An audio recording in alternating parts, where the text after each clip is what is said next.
Guson, tadi saya sampaikan bahwa ajaran yang disampaikan itu melalui kolbu atau hati. Memang benar sekali, tapi kalau dirasakan itu sangat berat.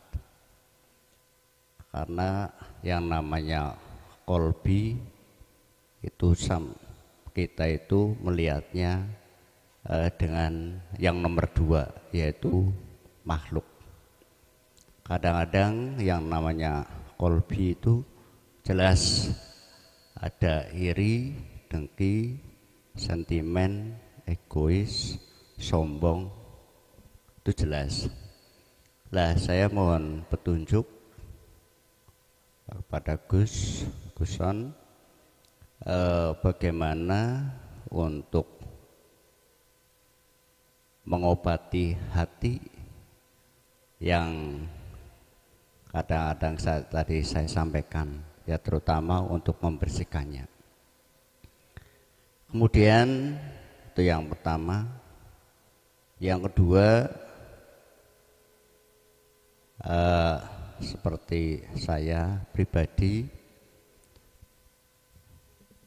itu banyak sekali kesalahan atau dosa-dosa yang baik sengaja maupun tidak yang kami laksanakan di dunia ini.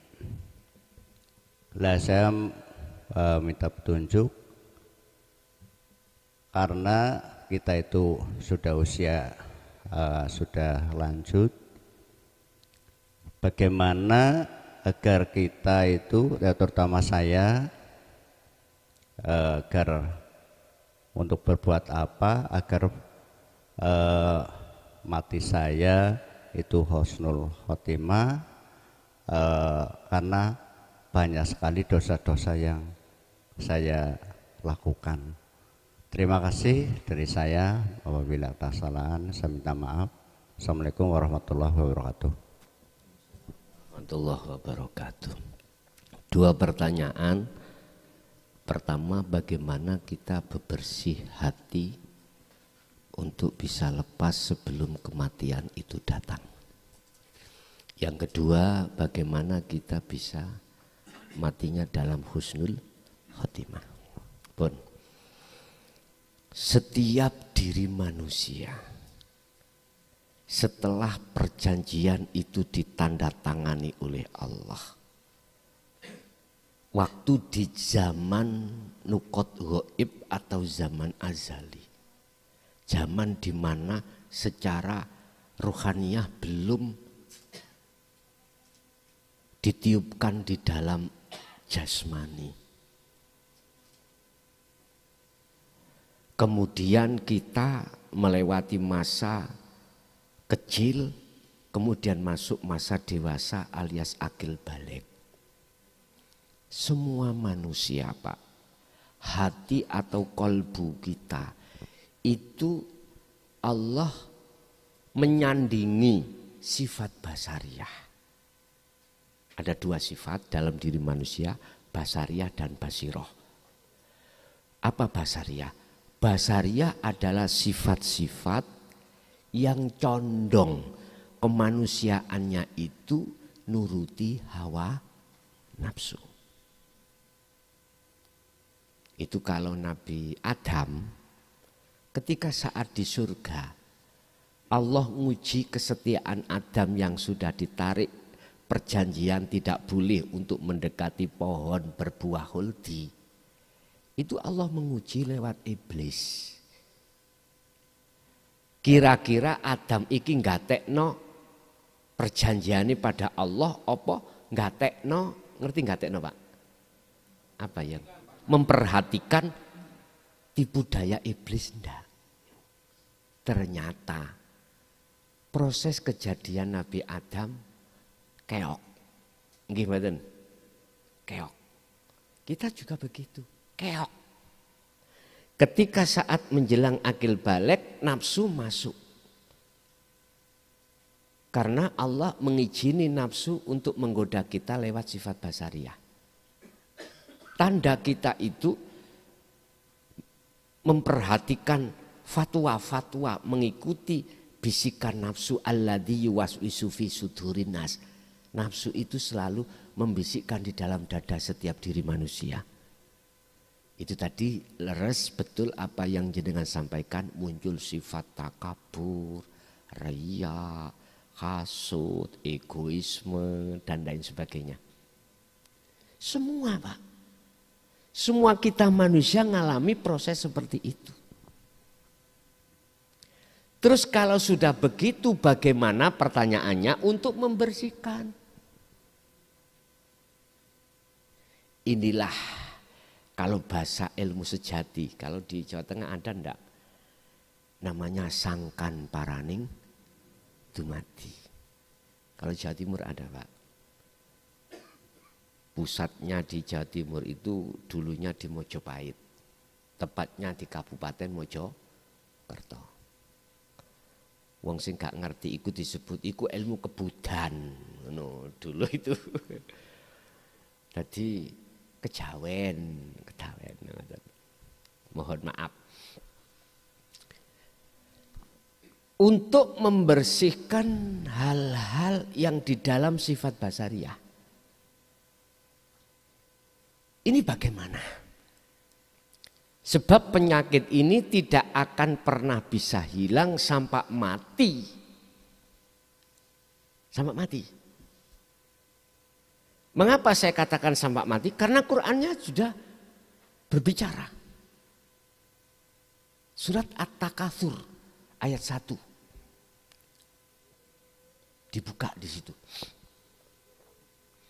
Gara-gara di dalam hati ini mengikuti bisikan nafsunya, maka ruhaniyah kita pasti akan melalaikan Allah sampai mati. Inilah yang disebut matinya su'ul khotimah. Su' jelek, khotimah akhirnya di mata Allah. Gak di mata manusia Pak, di mata Allah. Kalau mati di mata manusia gampang Pak, bagus. Sana berangkat ke Kulon sana, ke barat. Perang. Makanya ada istilah syahid dunia, syahid akhirat. Kalau ini jenengan wajib pertama kata Rasul, besok itu umatku menghadapi satu peperangan jihad yang besar, jihadul akbar. Yaitu jihad perang melawan hawa nafsu dalam dirinya. Nafsu egoisme lah, keakuan diri. Karena itulah maka akan menjadi penyakit di dalam hati sampean, fi qulubihim maradun fazadahumullahu marada. Marad itu berarti penyakit. Kau biarkan tidak lekas sembuh, malah bertambah penyakit. Dan inilah sebagai barzah, sebagai penghalang, sebagai hijab antara ruh dengan Allah. Akhirnya ruh itu menjadi ruh yang buta pada Allah. Bagaimana caranya kita itu bisa lepas sifat itu? Wajib mujahadatun nafsi, wajib perang melawan nafsunya sendiri. Otomatis sebelum jenengan perang mujahadatun nafsi, wajib sampai dibekali senjata atau teori medan dalam peperangan harus menguasai. Senjata harus bawa. Kalau kita tidak membawa ilmunya untuk berperang, ngomong ngapunten, londo, kalah ambek orang Indonesia, mohon maaf, kalah taktik, medan saja kalah, dikuasai orang pribumi. Apalagi zaman dulu punya senjata namanya mukasyafah. Ditembak laka-laka, dibedil minsil.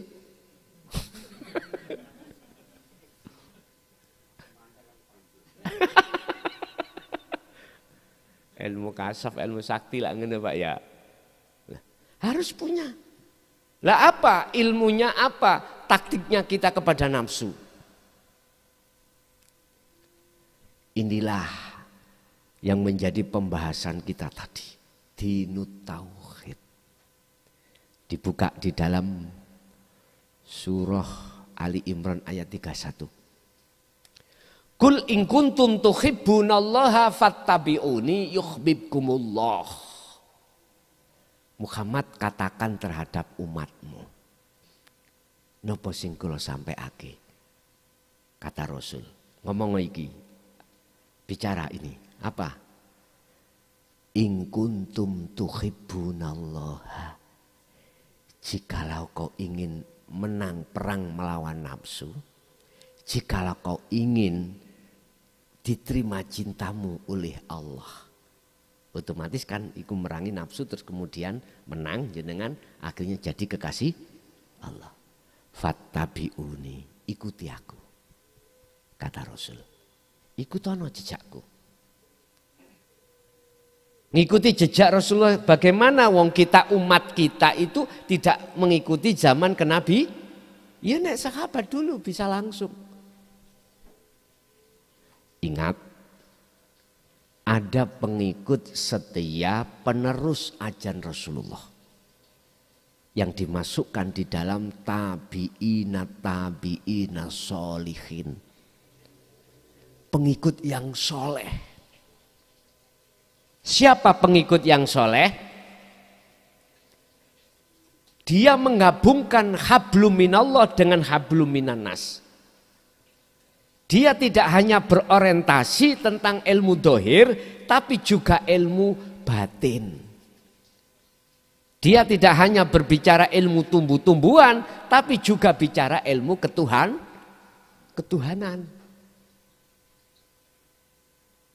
Kebanyakan umat Islam khususnya ngikuti syariat itu toh. Nggih mboten? Nggih. Syariat itu tok sing ditiru. Bagaimana Rasulullah waktu sholat syariati, berdiri, rukuk, sujud, duduk. Madhabe ngomong berdiri awakmu harus keadaan tanganmu gini, kepalamu gini, menghadapnya kemana, itu diatur sesuai dengan madhabnya masing-masing. Ada yang sendakep, mohon maaf loh Pak. Banget nih.